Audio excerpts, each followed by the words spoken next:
That's a goal.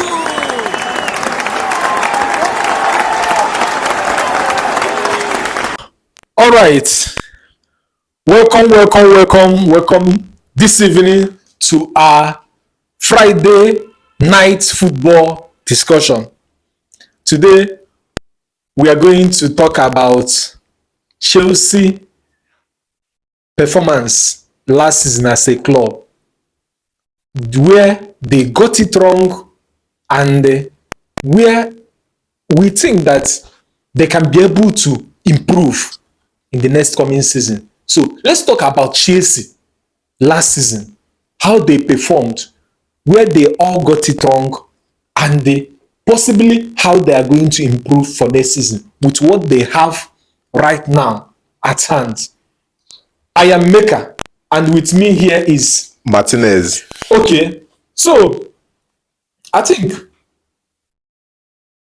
let's start from you. Okay. You saw how Chelsea performed last season and everything that happened last season. So, where do you think, like, take home from their performance last season, where you think they actually did not get it right last season, from how you watched the Premier League last season? Okay, looking at Chelsea last season, you can see Chelsea got a new coach in the person of Enzo Maresca. Yeah. But the player he started with is the players he inherited from Pochettino. Okay. And if you're observant, the season before, towards the end of the season, Pochettino actually did well. I know the season was like, but towards the end, Pochettino was like finding his feet before his contract was terminated at the end of the season. So, starting the season, when he actually started and chose his first 11, the season actually started well. Chelsea, even though Chelsea lost the first match of the season, but it's that particular match that you lose, but you see that this squad is a very good squad after losing to Manchester City. Yes. Then, when the season keeps going on, the momentum was on till Enzo Maresca came to the media and was saying that we are not title contenders. But you know that Enzo Maresca had been saying it. Yes, Even before then, where everyone thinks that that was where he blasted, or that was the point where Chelsea began to lose concentration. He has been saying it after every match that we are not title contenders. Yes, in as much as he has been saying it, but you know that words being said every day will gradually be sinking to your psyche. And if care is not taken, it will be affecting you, because when he said it, he was like that. What he was giving this season is just to achieve Champions League, something like that. Yeah, but the season after, yes, the season after, he then was mentioning it. Yes, Start from yes. the start of the season. So when you keep mentioning that thing, when you keep mentioning the same thing, and they keep hearing it, they are human beings. It's going direct to their mind, then to their psyche. That repeatedly, okay, they'll be like, yes, okay. For instance, if they lose a particular match and this, okay, we are still in second position or third position. Our aim is just to finish first four position. So for me, I think it's just one out of the reasons. Not just that it's just not that it's just what Enzo Maresca said that caused Chelsea drawing back from first four at a particular point in the season. So apart from that, I think what actually also affected Chelsea last season is that position of a striker, that number 9 position. I can bet you that if the conversion ratio of Jackson was as good as at least 80%, that Chelsea, even if Chelsea didn't finish in first position, Chelsea can take that second position, because you can see towards the end of the season, Arsenal was just like losing matches, inconsistency. So I'm thinking, if every goal that Jackson missed, not just every goal, but the big chances, the big chances he missed, if he actually converted it, Chelsea would have done better. And also, the last thing I will say about last season is that this is the first season of Enzo Maresca. He's getting to know his players, and his players is getting to know his pattern and know his style of football and play according to it. So for me, I think these three things I listed affected Chelsea last season. Okay, let me come as a counter to Yes. what you said. Okay. First of all, that when he came to the media and was saying that they are not yet ready, Yes. I think as a manager, we are just fans. Yes. We don't know what happens in the training. They are the people who go into the training session every day. They train in Copenhagen every day. They see each other. And Enzo Maresca is telling you that these boys are not yet ready. He was not hiding it. He was saying it to the hearing of everyone that these boys, even though they are doing well, they cannot sustain this. So when it happened, everyone agreed that he has been saying it. So for me, he knew that these boys are not ready. And you saw what happened when Chelsea were able to recruit the likes of Delap and Joao Pedro. What happened in the Club World Cup?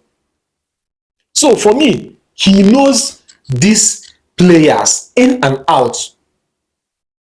He knows what is lacking in the team that can make the team to finish well, that can make the team to be able to challenge for title and every competition. And let me tell you, he has been able to assemble the squad that he needs, at least right now for next season. He might be able to strengthen one or two positions, but as at now, Enzo Maresca can tell you that we can compete for the title next season, and he will do it. So the second one, talking about striking position, apart from Manchester City, there is no other top four team or the traditional big six apart from Newcastle and the Man City that has a prolific striker. There is no other big six except Man City and Newcastle. Man City has Haaland and Newcastle has Isaac. Except both of them, other people are suffering the same thing. Just like the Bible said that our brothers all over the world are suffering the same thing. That was exactly what happened. You can't call Manchester United and say that they have a striker. No. Chelsea, no. Liverpool, no. Liverpool team were able to win the league because of experience, and they have people who can come in and do something different from others. So Arsenal has no striker. Everyone knows that one. So for me, striking position that Jackson was missing a lot of chances also was the problem in every other team. No, I don't think so. Okay, why? The striking position can be a problem in any other team, but not about the big chances missed. There is, okay, you mentioned Manchester United. Højlund can't even position himself to like where he can even receive the ball. Talk more of missing it. But Jackson is always there, good positioning, getting the ball, and he's being fed well. Højlund also misses big chances. Go and check. But you can't compare the statistics. We can't, because we don't have the statistics here. Yes, we don't have it. But when you check now, it might be possible that Højlund missed more big chances than Jackson. It's possible. Jackson has every opportunity to, because he has good positioning. It's different that he don't actually position well, or he's not where the ball is always coming, but he always finds himself in the right position. I don't think Jackson has good positioning. I don't think so. It might be because the chances that he usually missed are glaring enough. But I don't think Jackson is good in positioning. He does every other work as a striker very well, apart from position and the conversion rate. So saying that Jackson positions himself well, I don't think so. I will counter it. Because Jackson is my player. I watch Jackson every match. Jackson does not position well. Sometimes when you play ball, you think that this striker is supposed to be here. But sometimes the one he misses are the glaring ones. That's why you people can say that Jackson positions himself well. No, Jackson does not know how to position. So the problem of striker affected every big six, apart from these two teams that I called. And two of them, they did not even make top two. Man City had an awful season last season. And everyone knows that one. So The last one, I agree that it was Enzo Maresca's first season, so he was trying to build something, recruit some boys. So that I believe so. That was why he was crying. He was saying every time that these players you are seeing, they are not yet ready. So what can you say about the goalkeeping position? Because many persons last season were lamenting, they were saying many things about the goalkeeping position. Do you think goalkeeping position contributed to Chelsea falling out of Yes. that top, Okay, looking at Chelsea last season, the title race? Sanchez was not at his best Okay. in the season proper. Even at a time, the fans were petitioning or suggesting that let's. I think Pedro Neto is your second goalkeeper. Sorry, what was his name? Jorgensen. Philip Jorgensen. Philip Jorgens. What of the other keeper? Philip Jorgensen is the second keeper. There is Okay. no, the other one is Bettinelli. Okay, so at a particular time, Chelsea were rooting for the second keeper to take over. So for me, you know, goalkeeping position is one of the position mostly criticized in the football. But unlike every other position, people expect you as a goalkeeper to always be at your best, because once you concede and concede much, everyone will start calling you out to be changed. Sanchez, I think, I don't know whether is it pressure of playing in a big club like Chelsea, because he has his bad time. But for me, seeing him perform at the club World Cup, the saves he made, I don't think the notion I have about him in when the season was going on is still the notion I have about him now. So for me, I think he's a good goalkeeper. Maybe he's facing a tough time, he's passing through a lot or something like that, that maybe affected him psychologically, because some of his decision making and the way he gives out the ball coming out of the post, and just like what happened against Man City, Haaland chipping the ball, so some of his decisions were awkward. But seeing him trying to get back to his form, that's how you know a good keeper, or someone that actually needs to fight for his position. So he made a lot of efforts, and for me,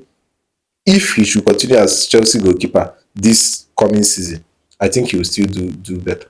Okay, on Sanchez, I think that Sanchez did not have the best of the season, yes, but he didn't have that worst season that people claim, because it's Chelsea. It might interest you to know that Chelsea